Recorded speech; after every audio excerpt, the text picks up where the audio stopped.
ఒక మంచి పని చేసేందుకు రాజకీయాలు అవసరం లేదని, మానవత్వం ఉంటే చాలని రాష్ట్ర మంత్రి ఆనం రామనారాయణ రెడ్డి అన్నారు. నెల్లూరు జిల్లా ఆత్మకూరులో లివర్ వ్యాధులు, లివర్ మార్పిడిపై అవగాహన సదస్సు జరిగింది. కార్యక్రమానికి మంత్రి ఆనం ముఖ్య అతిథిగా విచ్చేసి సదస్సును ప్రారంభించారు. పేదలకు వైద్య సేవలు అందించేందుకు సేవాభావంతో ముందుకొచ్చిన ప్రముఖ వైద్యులు రజనీకాంత్ను ఆనం ప్రత్యేకంగా అభినందించారు. అనంతరం మంత్రి మాట్లాడుతూ, ఒక మనిషికి ఆత్మస్థైర్యం కల్పించే కార్యక్రమం చేపడితే మనసుకు చాలా సంతోషంగా ఉంటుందన్నారు. ప్రతి ఒక్కరూ కూడా సమాజంలో పేదలకు ఎంతో కొంత సేవ చేయాలనే భావన కలిగి ఉండాలని, అదే మంచి చేసేందుకు ముందుకు నడిపిస్తుందని ఆనం చెప్పారు.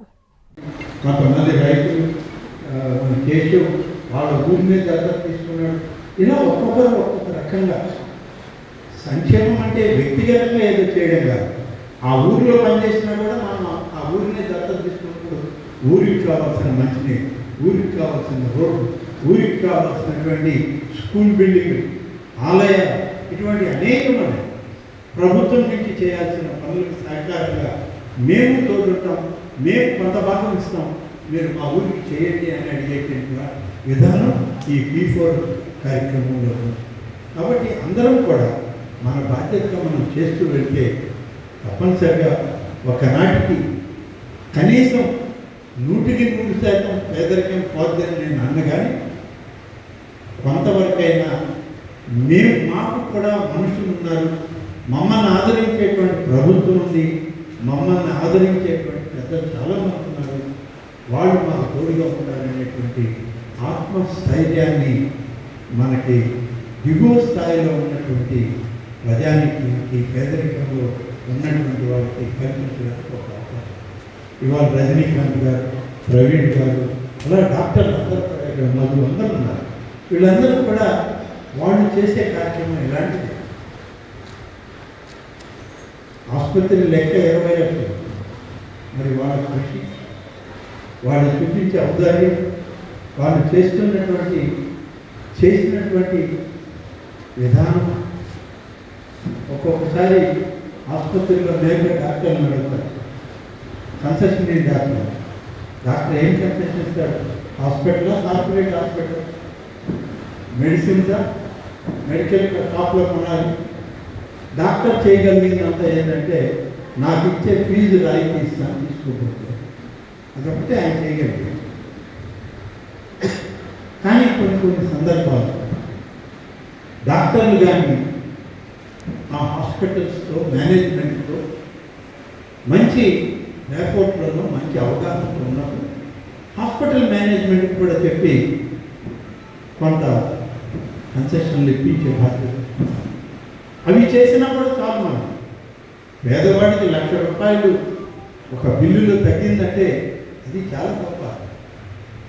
అటువంటివి కూడా డాక్టర్లు వీళ్ళందరూ కూడా వాళ్ళ మేనేజ్మెంట్ హాస్పిటల్స్లో చేస్తూ ఉంటారు. కాబట్టి ఇవాళ మారుమూల ప్రాంతాల్లో డాక్టర్లే ఇవాళ మనకే కాదు, ఈ దేశంలో ఉన్నటువంటి ప్రతి ఒక్కరికి సేవ చేయాలి అంటే మనకి ఆర్థిక స్తోమత మనకి తక్కువై, గ్రామాల్లో ఉన్నటువంటి వాళ్ళు మనకి అంత ఫైనాన్షియల్ బ్యాక్గ్రౌండ్ లేకపోతే ఎవరైనా కార్పొరేట్ సంస్థలు పెట్టి హాస్పిటల్స్ పెట్టిన దగ్గర మనం పనిచేసేటప్పుడు కొంతమందికైనా మనం సహకరించవచ్చు, సహాయం చేసుకొని పెద్ద మనసుతో చేసేటువంటి డాక్టర్లు మన నియోజకవర్గంలో ఉండడం మన అందరూ అదృష్టమని చెప్పి నేను ఈ సందర్భంగా మనం చేస్తాను. కాబట్టి ఇవాళ అనేక కార్యక్రమాల్లో నేను నిన్న వాస్తవానికి రజనీకాంత్కి చెప్పాను, ఇంకొక కార్యక్రమం ఎప్పుడైనా నువ్వు పెడితే వస్తాను, ఇది అప్పటి నన్ను వదిలే నేను ప్రకాశం జిల్లాకి వెళ్ళాలి, అక్కడి నుంచి మార్కాపురం చూసుకొని రాత్రికి విజయవాడ చేరాలి. నేను మళ్ళీ నిన్న ఈ అబ్బాయి తల్లిదండ్రులు నా పార్టీ కాదు, నాకు ఓటేయలేదు, వాళ్ళే చెప్పారు, నేను రాలేము మీ దగ్గరికి. అయినా ఈ బిడ్డ చేయాలి అనేటువంటి తపన, ఒక మంచి చేసేదానికి రాజకీయాలన్నీ రాకపోతే. ఇవాళ మొన్న ముఖ్యమంత్రి గారు సదస్సుకు వచ్చాడు, ధైర్యంగా కూర్చున్నాడు. అందరూ ఎలా ఉన్నా పిల్లోడు నేను సీఎం గారు మాట్లాడతాను సార్ నేనే అంటే ఒక మనిషికి ఆత్మస్థైర్యాన్ని ఇచ్చేటువంటి కార్యక్రమం ఇవాళ ఇస్తే ఇవాళ అతను 16-17 ఏళ్ళు పిల్లవాడు. ఇవాళ అతను ఆ వయసుకి అతను ఇంకా 60 ఏళ్ల జీవితాన్ని అనుభవించాలి. ఎంతో ఆనందంగా కొనసాగుతాడు. తన కుటుంబానికి భారం కాకుండా అబ్బాయి చదువుకునే అవకాశాలు ఉన్నాయి. అందుకని రాజకీయాలు అనేటువంటివి అన్నిటికీ రాజకీయాలు. నేను అప్పుడప్పుడు మా వాళ్ళకి చెప్తుంటే మా వాళ్ళు నా మీద కోపడతారు. చెట్టు చెప్తే మన పోటీ కూడా వేస్తారు కదా. వేరు నిజమే, కష్టమే ఇటువంటి మంచి విషయాలు. కానీ మానవతావాదులుగా మనం కూడా ఆలోచించుకోవాలి. మానవత్వంతో ఒకరికి సహాయం చేసినప్పుడు వాళ్ళ దగ్గర నుంచి రిటర్న్ ఎక్స్పెక్ట్ చేయకూడదు. వాళ్ళు సంతోషంగా ఉంటే అదే మనకు మంచిది. ఆ ఆలోచనతో ముందుకు పోవాలనేటువంటి మనస్తత్వం ప్రతి ఒక్కరిలో వస్తే రాజకీయాల్లో అయ్యే సహాయాలు మనకు జరుగుతుంది. ఆ గ్రామంలో కూడా మా వాళ్ళు వచ్చారు నా దగ్గరికి. అయ్యా మీ అమ్మాయి అక్కడికి వస్తుందంట, అధికారులు వస్తున్నారు, అసలు వాళ్ళు పిలిస్తే కూడా మన దగ్గరికి రాలేదు, నువ్వు ఓటు ఏమంటే మేము వేయకపోమన్నారు. అటువంటి వాళ్ళకి మీరు సహాయం చేసి వాళ్ళ ఇంటికి వస్తే మేమేమవ్వాలి? ఊరిలో గ్రామంలో ఉన్న సమస్యలే, గ్రామంలో రాజకీయాల సమస్యలు అలాగే ఉంటాయి. మేము కూడా ఒకసారి అన్నీ బాగున్నాడు నా దగ్గరికి వచ్చినా చెప్తుంటారు, మీరు మాకు సహాయం చేయలేదు కదా, మీకు ఎలా చేయాలి చెప్పండి అని అంటారు. తప్పదు నాకు. అయితే తను అంగవైకల్యంతో బాధపడు, తన జీవితం ఇంతే అనేటువంటి ఆ అబ్బాయిని మనం కాపాడడంలో ఉన్నటువంటి సంతృప్తి ఈ రాజకీయాల్లో ఇంకా ఏం పెద్ద పదవులు వచ్చినా కూడా కలగదు అనేటువంటిది నాకున్నటువంటి ఆలోచన. అందుకని మా వాళ్ళకి నేనే సర్ది చెప్పుకున్నాను, వాళ్ళకు పని లేదు, వాళ్ళు ఓటు అక్కర్లేదు, వాళ్ళని వదిలేయండి, ఆ బిడ్డకి సహాయం చేయండి, తర్వాత వాళ్ళకి ఇష్టం వేస్తారు, లేకుండా లేదు వదిలేయండి, మీ పని మీరు చేసుకోండి, మీకుగా గ్రామంలో నేను ఎప్పుడు తక్కువ చేయనని చెప్పి నచ్చ చెప్పి వాళ్ళని పంపించాను. ఇలాంటి పరిస్థితి ఇటీవలే ఆ జీజేహెచ్ అనేది ఉండదు ఇక్కడ. అప్పుడు దీన్ని ఏం చేయాలి అంటే మీరు ఆలోచించి చెప్పండి అంటే ముఖ్యమంత్రి గారికి సలహాపడి నా నియోజకవర్గంలో మామూలుగా 30 పడకల ఆసుపత్రి కూడా లేదు, నా నియోజకవర్గానికి ఆసుపత్రి ఇవ్వండి అని చెప్పి అప్పుడున్న ముఖ్యమంత్రి కిరణ్ కుమార్ రెడ్డి గారిని అడిగితే, నువ్వే ఆర్థిక మంత్రిగా ఉన్నావు, నువ్వు కావాలంటే ఏమా అన్నాడు. మన హాస్పిటల్తో పాటు మనకి ముఖ్యమంత్రిగా కిరణ్ కుమార్ రెడ్డి గారు ఆయన నియోజకవర్గంలో కూడా మనదైతే అక్కడికి ఇక్కడికి మార్చాం, ఆయనకైతే కొత్త 100 పడకల ఆసుపత్రి ముందుకు అలా వచ్చింది ఈ హాస్పిటల్. మరి ఆ తర్వాత హాస్పిటల్ వచ్చింది అని అందరూ సంతృప్తి పడుతున్నారు తప్ప దానిలో మిగిలిన భాగాలు ఎందుకు రాలేదు ఎవరు అడగట్లేదు, ఎవరు ఆలోచించలేదు.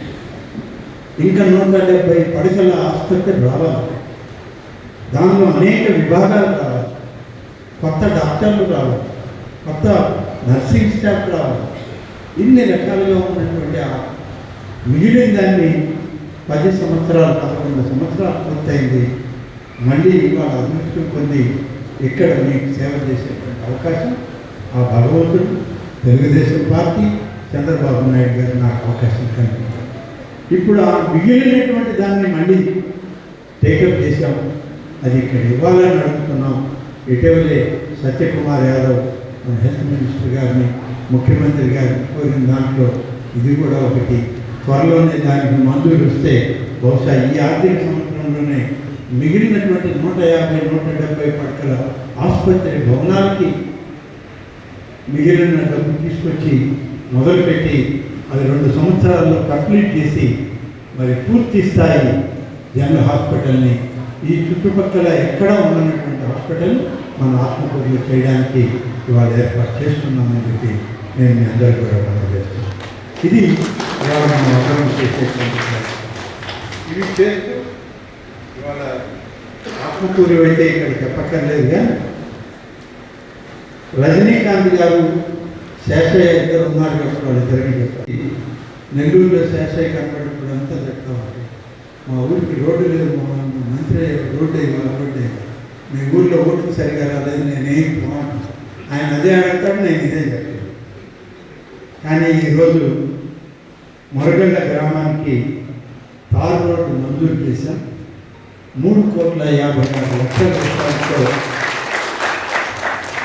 7 కిలోమీటర్ల రోడ్డుని మన బట్టెపాడు రోడ్డు నుంచి మురగళ్ళ కన్పూర్పల్లి వరకు కూడా, కన్పూర్పల్లి మురగళ్ళ వరకు ఈ రోడ్డుని వేయడానికి మంజూరైంది. టెండర్లు పిలుస్తున్నాం. టెండర్ పూర్తవగానే ఆ రోడ్డు ప్రారంభిస్తామని చెప్పి ఈ సందర్భంగా మా శేషయ్య కోసం చెప్తున్నారు, డాక్టర్ల కోసం. ఎందుకంటే డాక్టర్లు వాళ్ళు ఉంటారు ఇక్కడ, వాళ్ళు మద్రాసులో ఉంటుంది, లేకపోతే నెల్లూరులో ఉంటుంది. శేషయ్య గారు అప్పుడప్పుడు వచ్చిపోతుంటారు. తిట్టగలిగినాడు కూడా వాళ్ళు ఒకటేనా. మళ్ళీ తృప్తిగా వచ్చాడు, చెప్పాడు అనే విధంగా ఈ రోడ్డు సౌకర్యం ఏర్పాటు చేస్తున్నాం. చెప్పిన మాట నెరవేర్చుకుంటున్నాం. గతంలోనే లిఫ్ట్ ఇరిగేషన్ ఇవ్వడం జరిగిందా, పూర్తి స్థాయిలో ఇవాళ వర్షకాలం అంటే కష్టంగా ఉన్నటువంటి మురగళ్ళ గ్రామంలో ఇవాళ 2 పంటలు పండిస్తున్నారు రైతులు. కాబట్టి చాలా సంతోషం. రహదారి కూడా ఏర్పడితే మీరు పూర్తిగా అందరూ సంతోషంగా ఉండండి. కానీ చేసినటువంటి మమ్మల్ని మర్చిపోకండి అని చెప్పి నేను శేషయ్య గారు కానీ ఆ గ్రామంలో ఇతర వర్గాల వాళ్ళకి తెలియజేస్తూ సెలవు తీసుకుంటాను. అమ్మ చూపించే ఆప్యాయత, నాన్న కురిపించే ఆత్మీయత. ఎల్లవేళలా నెల్లూరు నారాయణ రెసిడెన్షియల్లో కెరీర్ బేస్డ్ ప్రోగ్రామ్స్ తో స్కిల్ బేస్డ్ స్టూడెంట్స్ గా మార్చడమే లక్ష్యంగా ఈ టెక్నో, ఒలింపియాడ్, సివో స్పార్క్ మరియు మెడి స్పార్క్ వంటి ప్రతిష్టాత్మక ప్రోగ్రామ్స్ తో నెల్లూరులోనే మరెక్కడా లేని విధంగా అత్యుత్తమ శిక్షణ, బెస్ట్ స్టడీ మెటీరియల్ తో, ఏసీ డిజిటల్ క్లాస్ రూమ్స్ తో, హెల్దీ అండ్ హైజెనిక్ ఫుడ్ తో, 24 గంటలు మెడికల్ అండ్ సెక్యూరిటీ ఫెసిలిటీస్ తో, స్పోర్ట్స్ అండ్ గేమ్స్ తో పాటు యోగా, జిమ్ మరియు స్పోర్ట్స్ క్లబ్.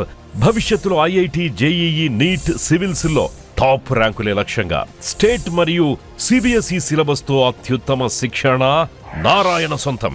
బాలబాలికలకు వేర్వేరుగా హాస్టల్ వసతి కలదు. అడ్మిషన్లకై సంప్రదించండి. Narayana residential schools, Dhanalakshmipuram, Nellore.